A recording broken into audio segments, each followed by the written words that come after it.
Tandis que la République des Républicains, c'est-à-dire la République des affairistes, des Républicains pour rire, continuait sa petite carrière profitable et tranquille.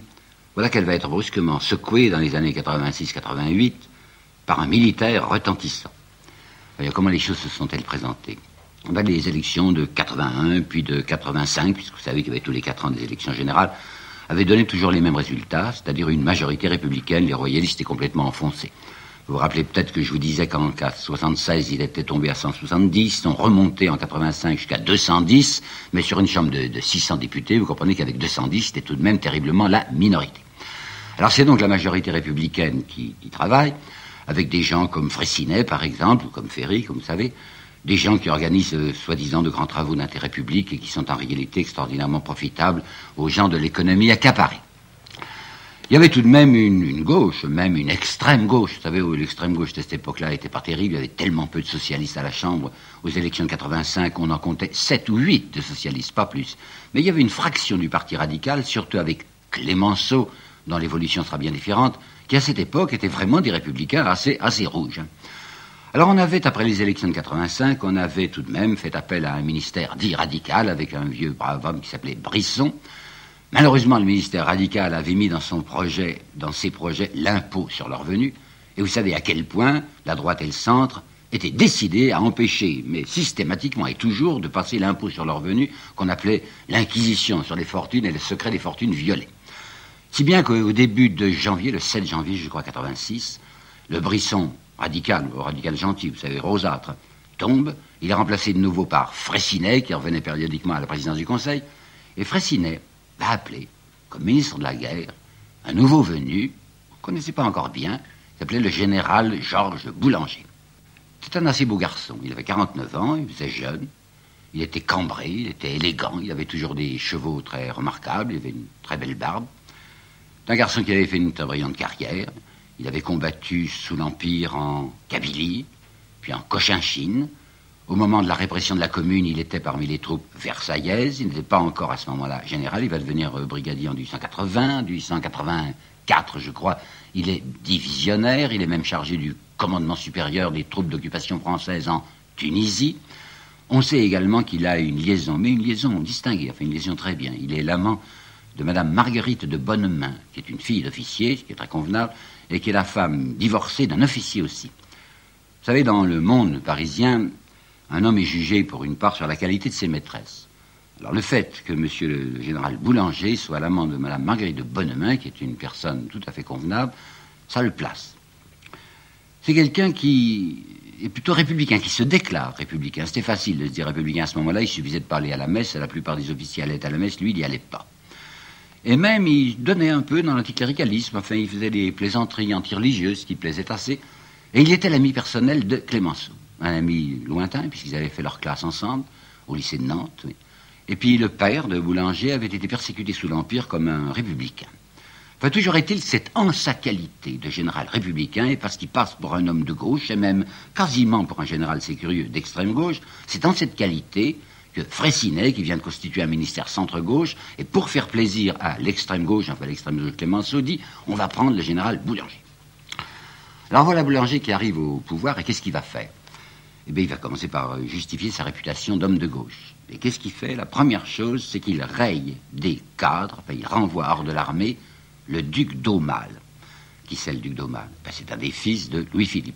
Oh, c'est un des fils de Louis-Philippe qui ne désirait pas tellement monter sur le trône. Vous savez, il avait 2 ambitions, cet homme.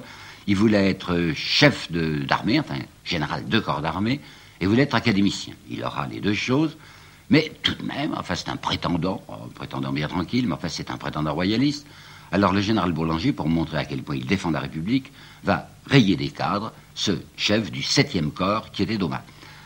Ceux qui savent le fond des choses trouvent que c'est pas très élégant, étant donné qu'on va publier des lettres qu'avait écrites autrefois le général Boulanger au duc d'Aumale, quand il était sous ses ordres, et il lui demandait respectueusement, et même avec une espèce de flagornerie, de bien vouloir aider à son avancement. Ça manquait un petit peu de dignité.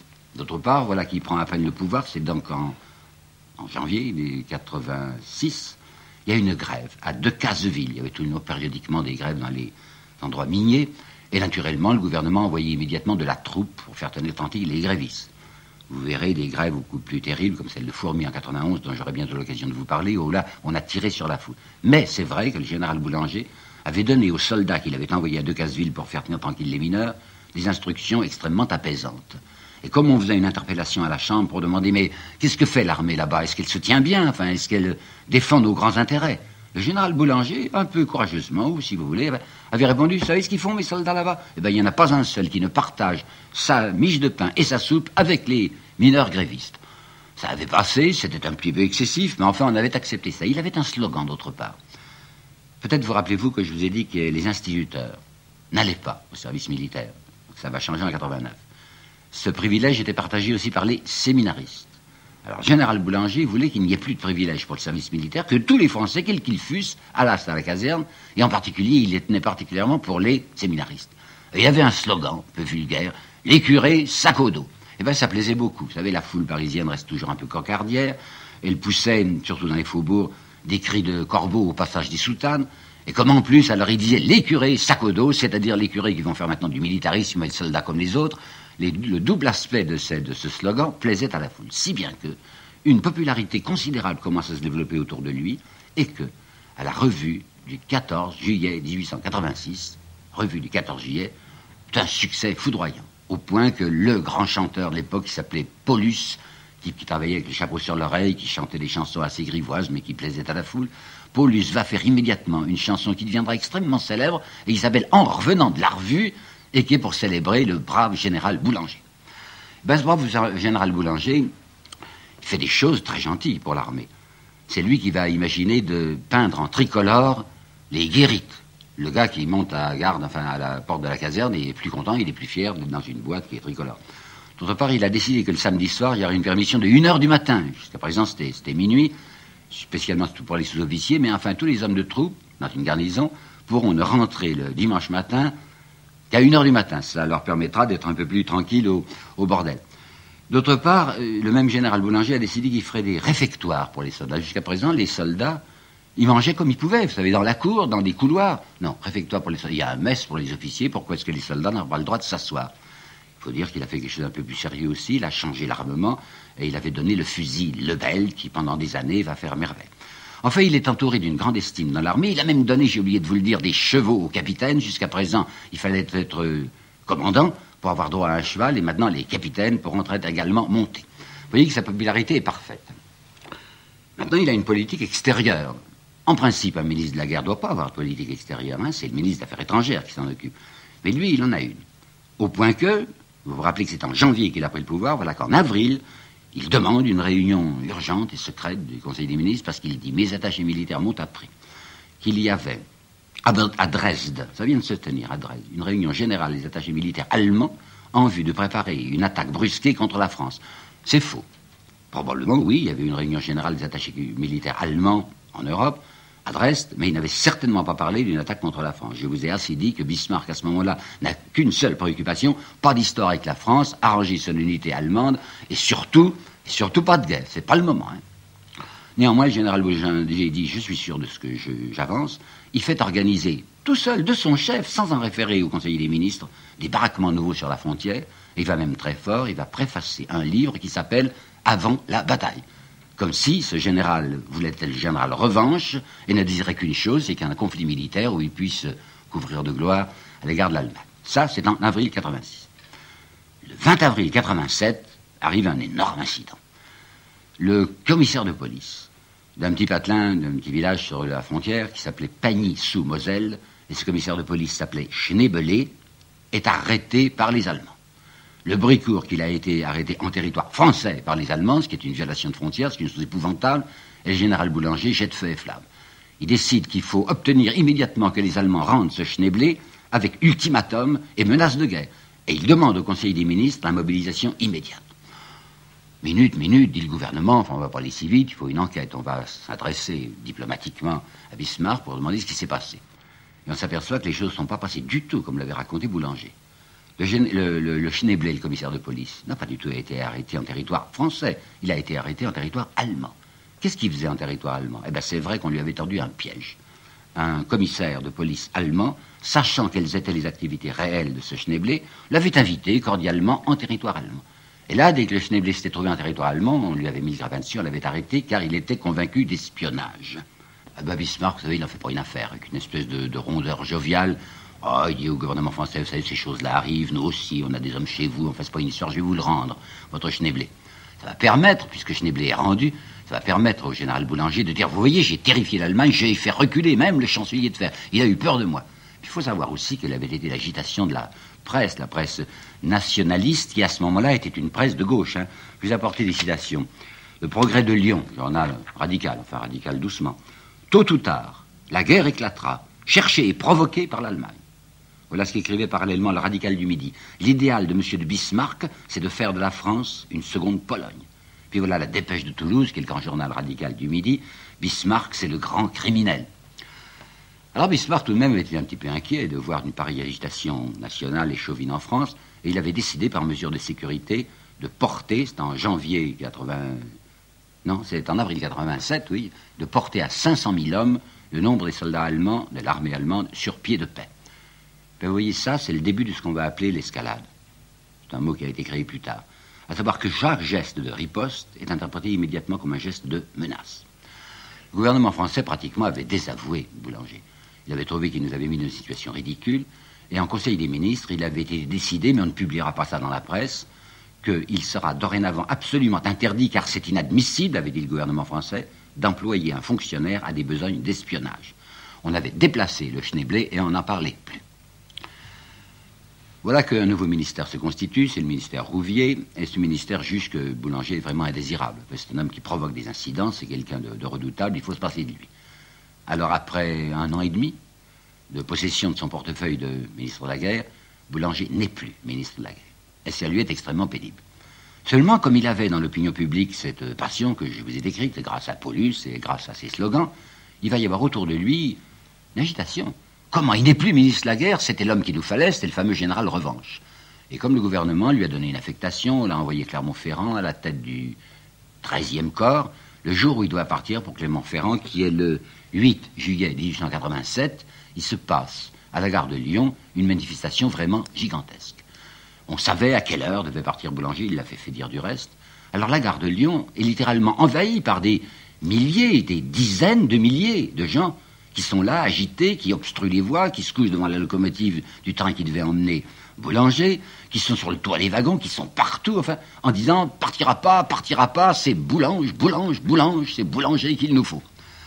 Une histoire énorme, hein. La préfecture de police avait envoyé Lépine, qui deviendra plus tard préfet de police, et qui n'était à ce moment-là que secrétaire général de la préfecture, et qui va parler avec Boulanger. Qu'est-ce qu'on fait? Boulanger, vous savez, c'est un homme finalement raisonnable, qui se dit, je ne peux rien faire pour l'instant, je n'ai qu'à rejoindre l'affectation qu'on m'a donnée. Du reste, il a déjà donné rendez-vous à sa maîtresse, à Madame de Bonnemain, qui l'attend à Clermont-Ferrand. Il l'aime beaucoup, cette femme, il n'a qu'une idée, c'est de la retrouver. Alors lui-même dit au préfet de police, écoutez, arrangez-vous pour que les gens ne s'aperçoivent pas que je m'en vais. Alors qu'est-ce qu'on fait? On l'entoure d'agents de police du reste en civil, la foule ne peut pas le suivre toujours du regard, on le fait traverser des voies à travers la foule, on ne sait pas où on l'emmène, et on l'emmène en réalité vers une locomotive unique, vous savez, on appelle ça une locomotive haut le pied, elle est toute seule, il n'y a pas de wagon, et cette locomotive, il va monter dessus, il va être à côté du chauffeur, la locomotive va jusqu'à Charenton, et à Charenton, là, il y a un autre train spécial avec wagon-salon qu'on a préparé pour lui, et il va s'asseoir tranquillement sur sa banquette en disant « ouf », très content de ce qui s'est produit parce qu'il a mesuré sa popularité, mais d'autre part, content que ça n'aille pas au-delà et qu'il puisse retrouver Madame de Bonnemain là-bas. Néanmoins, il est assez ennuyé de ce qui lui arrive. Sa grande idée, c'est de tâcher de revenir au ministère. Et il faut savoir qu'à ce moment-là encore, ce Boulanger qui va devenir ce que vous allez voir est encore détesté par la droite. Il apparaît comme le radical. Hein. Alors voici une citation du journal L'Autorité. C'était Cassagnac qui écrivait L'Autorité, ce sont des bonapartistes, où Cassagnac écrit ceci: un gouvernement qui aurait de la cervelle et du cœur au ventre prononcerait immédiatement la révocation de Boulanger et la dissolution et l'interdiction de sa Ligue des Patriotes.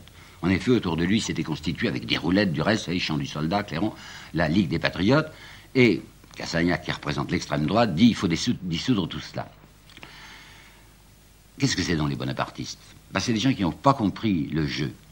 Ils ne se sont pas rendus compte, parce que presque tous aussi sont des hommes d'affaires, que la politique du centre-gauche, la politique inventée par Thiers, c'est la meilleure des politiques. Ils ne se rendent pas compte que c'est exactement ça qu'il faut faire pour que le petit jeu de ce qu'on appelle les grands intérêts puisse continuer. Je pense que d'une part, ce sont des agités, que d'autre part, ce sont peut-être des gens qui ne sont pas servis. Enfin, le centre-gauche est assez égoïste. Vous savez, ils sont une petite bande, là, je sais pas, une cinquantaine ou une trentaine de messieurs qui se partagent ce qu'on pourrait appeler vulgairement le fromage. Et ceux qui ne sont pas admis au partage du fromage sont furieux. Alors ce sont ceux qui veulent casser la baraque. Hein. Les bonapartistes sont ceux qui disent plus de république, c'est la gueuse, enfin c'est une république ordurière, et il nous faut quelque chose à la place. Mais pas Boulanger, parce que Boulanger passe à ce moment-là encore pour un homme de gauche. De moins en moins pourtant, parce que Clémenceau, qui l'avait beaucoup soutenu, n'a pas beaucoup aimé cette manifestation de la gare de Lyon en se disant mais ça tourne au plébiscite, ça devient le genre Bonaparte. Qu'est-ce qu'il veut faire ce personnage? Qu'est-ce qu'il a derrière la tête? D'autre part, c'est pointé autour de Boulanger un personnage étonnant, suspect, bizarre, qui se fait appeler le comte d'Illon. Il paraît que les vrais aristocrates qui tiennent leurs archives en état, en ordre, ont déclaré qu'ils n'avaient pas le droit de se faire appeler le comte d'Illon. Mais le comte d'Illon est un monsieur qui a beaucoup de relations, grâce à son titre ou à son faux titre, avec la droite, et qui commence à se dire, mais je crois que du côté de la droite, on pourrait peut-être s'arranger pour que des subsides, ce qui est très important, viennent dans la direction de Boulanger. Alors Boulanger va laisser faire le comte d'Illon, tout de même sans se compromettre, pour l'instant, encore trop. Des événements vont le servir. Un scandale, ce qu'on appellera un scandale, du reste adroitement mis en scène, scandale déclenché par la gauche et par l'extrême gauche, ce qu'on appelle le scandale Wilson. Président de la République, celui qui avait succédé à MacMahon, le président de la République royaliste, celui-là c'est un président de la République soi-disant républicain, il s'appelait Grévy. Grévy avait été un collaborateur éminent de M. Thiers l'avait fait nommer président de la Chambre. Grévy c'est un homme du Jura, il est de Mont-sous-Vaudrey, c'est un avocat d'affaires, c'est un homme qui s'est enrichi considérablement en donnant des instructions, enfin des indications secrètes à voix basse en tapinois comme ça, aux sociétés industrielles pour frauder le fisc. Enfin, il est arrivé à se faire une considérable fortune. C'est l'homme en or pour le centre-gauche, enfin, il est parfait. Or, il était arrivé à la fin de son septennat, c'est président de la République, en France c'est 7 ans, et il s'était même fait reconduire. La gauche, le centre-gauche, les affairistes trouvaient que Ferry, c'était parfait. Mais à l'extrême gauche, on n'aimait pas Ferry, on n'aimait pas ce Grévy. Alors, voilà qu'on a trouvé un moyen d'essayer de le faire partir. Son gendre, qui s'appelait Wilson, et qui était député, va être compromis dans un trafic de Légion d'honneur. Regardons ça des choses d'un peu près, parce qu'on nous a raconté des blagues, encore comme pour Panama, dont j'aurai bientôt l'occasion de vous parler. On va centrer la bataille, la haine, contre ce Wilson, parce qu'il est le gendre du président de la République. Mais Wilson n'est en fait qu'un intermédiaire. Il s'était constitué un organisme assez curieux de gens qui vendaient, c'est vrai, la Légion d'honneur, et qui envoyaient même des petits prospectus, très en tapinois, hein, ça ne c'était pas dans la presse, mais sous enveloppe bien fermée, à des gens dont on savait qu'ils désiraient la Légion d'honneur. On leur disait, moyennant un petit versement de 30 000 francs, c'était quelque chose, 30 000 francs à l'époque, je crois qu'on peut y arriver. Et qu'ils étaient les organisateurs de cette petite infamie. Mais ils étaient 3. L'idée avait germé dans la tête d'une femme épouvantable, d'une laideur insigne, c'était pendant une maquerelle, qui s'appelait la femme Limousin. La femme Limousin avait mis dans sa manche 2 personnages extrêmement importants. Elle était rien, il fallait qu'elle ait des accointances haut placées. Elle avait trouvé, pas moins que, le sous-chef d'état-major général de l'armée, le général Caffarel. Général Caffarel, c'est un homme qui avait besoin d'argent, qui courait les filles, et qui, mon Dieu, se disait, s'il y a une commission là de 10 000 francs sur les 30 000 que les gens vont verser pour avoir la Légion d'honneur, c'est toujours pas mal. Puis il y en avait un autre, dont on parlera le moins possible, parce que c'était un grand seigneur, celui-là, Caffarel, bon, c'est quelconque. C'est un sénateur. C'est un sénateur qui s'appelle le comte d'Andelot, qui est extrêmement apparenté au d'Aussonville, enfin quelqu'un de très bien. Et bien Caffarel et le comte d'Andelot sont les véritables organisateurs de cette vente de la Légion d'honneur. Et comme il faut obtenir de quelqu'un de très haut placé un appui pour les dossiers qu'on leur présente, ces dossiers qui ont été payés 30 000 francs, on s'adressait à Wilson, le gendre du président de la République. Et il est effectif que Wilson trempait dans l'opération et facilitait l'obtention de la Légion d'honneur. Mais les véritables coupables, c'était d'Andelot et c'était Caffarel. Alors la gauche exploite ça tant qu'elle peut pour essayer de déboulonner le petit père Grévy. Grévy essaye de s'accrocher, c'était évidemment difficile pour lui étant donné qu'il avait son gendre installé à l'Élysée même, ce gendre convaincu d'aider à un trafic de la Légion d'honneur. Il finit par démissionner. Ferry qui était dans la coulisse, et qui n'avait qu'une idée, c'était de remplacer Grévy et de devenir lui-même président de la République, fait tout ce qu'il peut. Mais en réalité, le centre-gauche, il continue à gouverner tout, a trouvé moyen de dire à Grévy, écoutez, oui, c'est entendu, vous êtes compromis, il faut vous en aller, mais on va mettre à la place quelqu'un de sûr, de parfait, ça dit Carnot. Carnot, vous savez, ça fait révolution, enfin, ça fait le 14 armée de la République. Avec Carnot, on peut être tranquille, ça fait républicain, mais en même temps, c'est un homme de bien. Vous savez qu'il est le gendre de ce Dupont-White, dont je vous ai parlé dans un de mes premiers entretiens, et Dupont-White est un de ceux qui avait dit, la République, c'est ce qu'il y a de meilleur pour la protection des grands intérêts. Alors l'affaire a pratiquement raté, puisqu'on n'a pas pu déboulonner Grévy pour mettre à la place quelqu'un de gauche et qu'on a mis quelqu'un qui lui ressemble absolument. Ce qui va se produire maintenant, c'est l'évolution de Boulanger, grâce à Dillon d'une part, et grâce aux bonapartistes eux-mêmes. Pourquoi ? Les bonapartistes ont réfléchi, ils se sont dit, mais c'est un homme très intéressant, cet énorme soutien populaire qu'il a. C'est dans les plus basses classes de la population qu'on voit les gens s'enthousiasmer pour ce Boulanger. Ça, c'est utilisable. Au fond, vous savez, c'est exactement ce qui s'était passé en 89. Quand la bourgeoisie d'affaires de 89 avait décidé de faire reculer le roi pour saisir elle-même les leviers de commande, qu'est-ce qu'elle avait fait? Elle s'était tournée du côté de ce peuple qu'elle roulait, en fait. On allait faire croire à la petite plèbe qu'on travaillait pour elle. C'était pas vrai.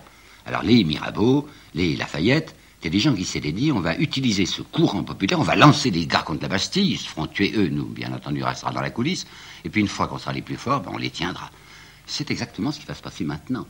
L'extrême droite se dit, l'extrême droite bonapartiste, celle qui veut casser la République sans se rendre compte que la République est extrêmement utile pour les grands intérêts, se disent, on peut utiliser ce mouvement populaire. Et c'est vrai, vous savez, et ça marche. Pensez qu'il y a d'anciens communards qui sont maintenant du côté de Boulanger. Et Dieu sait que les communards, c'était des gens qui en avaient à faire pour la Révolution. Rochefort est un des soutiens les plus éminents de Boulanger. Séverine n'a pas fait partie de la commune, elle était trop jeune, mais elle était l'amie, je dis bien amie, pas la maîtresse, de Vallès. Et Séverine est passée du côté de Boulanger.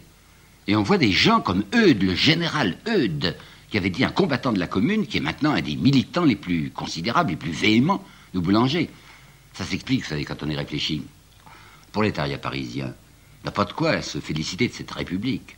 En fait, les deux fois que la République est arrivée en France, en 1848 et en 1870, qu'est-ce qui s'est passé? Le premier soin de cette fameuse République, ça a été de fusiller le peuple. En juin 1848, en mai 1871, ce sont les bourgeois, soi-disant républicains, qui ont tiré sur le peuple. Alors ils se disent, cette République-là, il en faut plus, peut-être qu'avec Boulanger, on aura autre chose. Vous voyez à quel point c'est utilisable. Alors, les dispositions réelles de Boulanger à l'égard de ces avances que lui fait la droite, je ne suis pas très sûr de ce qu'il faut en penser. Il dira plus tard, Boulanger, oui, c'est vrai, je me suis accointé avec la droite, mais j'avais l'intention de les empaumer, de les rouler, de les duper. Je voulais me servir de cet appui de droite, et une fois que j'aurais été au pouvoir, ils auraient vu ce qu'ils auraient vu. Au fond, vous savez, je crois qu'il n'avait pas d'idée précise, Boulanger. C'est pas du tout un homme d'État. C'est un arriviste, un intrigant, c'est un gentil, c'est pas un mauvais bougre. Ce qu'il veut, c'est surtout avoir du prestige. La grande affaire de Boulanger, il faut le dire, et c'est très important, sa grande affaire, c'est sa maîtresse. Il l'aime, ça, vous allez voir pourquoi. Il l'aime à fond, la petite Marguerite de Bonin. Alors, offrir du prestige à cette femme, ça lui sert beaucoup. C'est Chateaubriand qui a dit, il faut de la gloire pour se faire aimer. Il veut de la gloire, oui, il veut devenir un monsieur très important, afin qu'elle soit fière de lui, qu'il puisse lui offrir en sa personne quelque chose d'extrêmement sympathique et beau et avantageux. Je ne sais pas ce qu'il va faire, mais toujours est-il qu'on l'entoure de plus en plus de prévenance du côté de la droite, qu'on va le pousser à des candidatures multiples. À cette époque, c'était encore autorisé en France qu'un candidat puisse se présenter à des tas d'endroits en même temps. Et là, il ne s'agit pas d'en même temps, il s'agit des élections partielles. Il y a perpétuellement des élections partielles. Quand un député meurt, il faut le remplacer. Alors, toutes les fois qu'il y a une vacance à la Chambre, Boulanger se présente. Et il se présente illégalement, étant donné qu'il est encore dans les cadres. C'est un officier n'a pas le droit de faire de la politique. Il est du reste battu. Mais enfin, il a un certain nombre de voix considérables même. Alors le gouvernement fait une gaffe. Le gouvernement s'est Floquet maintenant, un radical pour rire, et Floquet décide de le mettre à la retraite. Avril 88. C'est une erreur, ça. Le mettre à la retraite, c'est le rendre éligible. Alors vous pensez qu'il va en profiter. Et en effet, il y a deux élections parallèles, partielles mais parallèles, qui vont se produire en Dordogne et à Lille. Il se présente naturellement aux deux élections et il est élu dans les deux endroits. Il va choisir Lille parce que précisément à Lille, ce sont les éléments plébéiens, les éléments populaires qui l'ont poussé.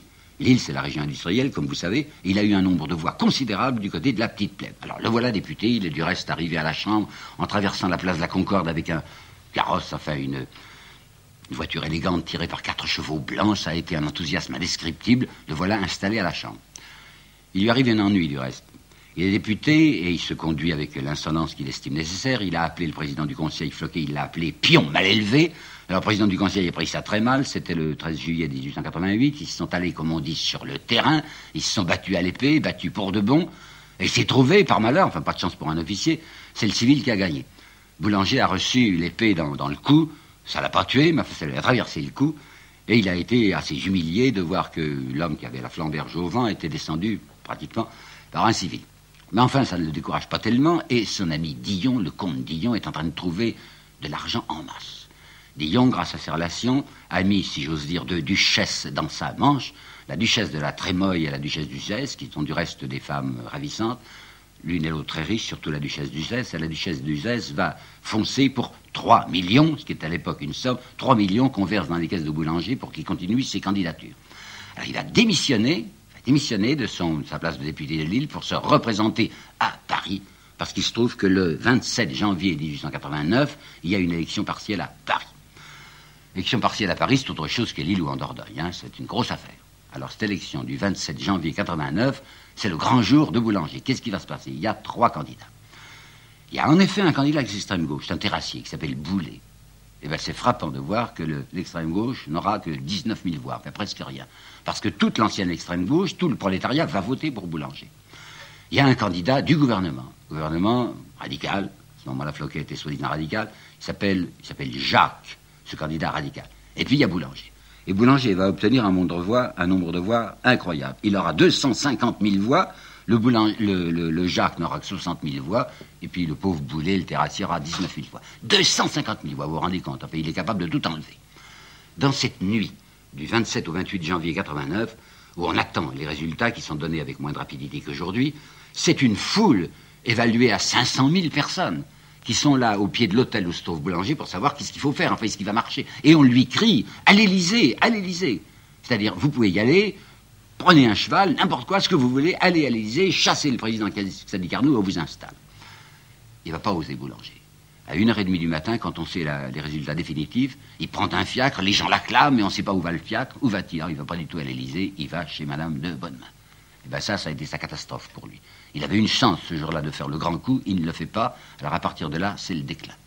On va voir peu à peu la droite qui avait exalté, qui au lendemain de l'élection avait dit « Boulanger est la botte destinée à s'allonger dans les reins de la République », le Gaulois qui avait dit « Le peuple réclame un balai », le général est vainqueur, donc la République est vaincue. On va le voir qui décline pendant toute l'année 89 et 90. Aux élections de 1889, il n'aura presque plus de voix. Il aura un tout petit nombre d'élus. Les boulangistes, qui n'osent plus d'ailleurs s'appeler boulangistes, qui s'appellent maintenant, ils s'appellent les révisionnistes. Ils veulent faire la révision de la Constitution, c'est-à-dire faire une Constitution consulaire, quoi.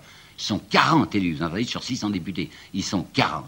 La droite l'a abandonné. Le journal de la droite, Le Figaro, avait publié les coulisses du boulangisme, signé d'un nommé Mermex, qui avait été son collaborateur et qu'il trahit maintenant, en montrant qu'il avait des accointances en même temps avec la gauche et avec la droite. Le Figaro va oser écrire, il a profité de la faiblesse d'une femme, duchesse d'Uzès, pour lui soutirer 3 millions, et le Gaulois, après l'échec électoral du 8 octobre 89, dira « Bonsoir, messieurs », le Gaulois, hein, en s'adressant aux boulangistes. Il est fini, le pauvre Boulanger. Il s'est réfugié. On lui avait fait peur, on avait dit qu'il allait être arrêté. Vous savez, l'idée d'être arrêté, pour lui, c'était d'être privé de Madame de Bonnemain, par conséquent intolérable. Il s'était réfugié à Bruxelles. Il va vivre toute l'année 90 à Bruxelles. Le 16 juillet 91, la petite Madame de Bonnemain meurt. Tuberculose ou cancer, on ne sait pas. Mais enfin, il y avait des mois qu'il restait auprès d'elle, la voyant mourir. Et je vous dis qu'elle meurt le 16 juillet et le 30 septembre, au cimetière d'Uxelles, que les Bruxelles, hein, sur la tombe de Marguerite de Bonnemain, il se suicide. Alors Clémenceau aura un mot ricanant que j'aime pas beaucoup. Boulanger est mort et a vécu comme un sous-lieutenant. J'ai pas envie de rire là-dessus. Ça prouvait au moins que ce Boulanger, pour cet homme, il y avait quelque chose, ou un être, qui était plus important même que sa vanité, c'est son amour.